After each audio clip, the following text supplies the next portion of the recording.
বাবার থেকে যখন টাকা চাই ভার্সেস মায়ের থেকে যখন টাকা চাই। বলছি বাবা আমার কিছু টাকা লাগবে, আমি একটু বন্ধুদের সাথে ঘুরতে যাব। আচ্ছা ঠিক আছে দাঁড়া, এই নে। হ্যাঁ 1000 টাকা, wow thank you so much বাবা। যা সাবধানে যাবি কিন্তু, আর কোনো বন্ধুদের থেকে আলাদা হবি না, একদম একসাথে থাকবি। ওমা, এই কি হয়েছে রে, কাজের টাইমে কেন বিরক্ত করতে এসেছিস? বেলায় ফ্যাচ ফ্যাচ করিস না এখন একদম।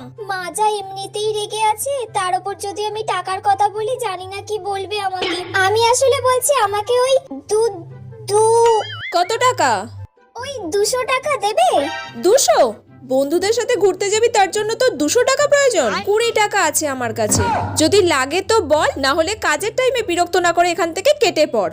20 টাকায় কি হবে মা?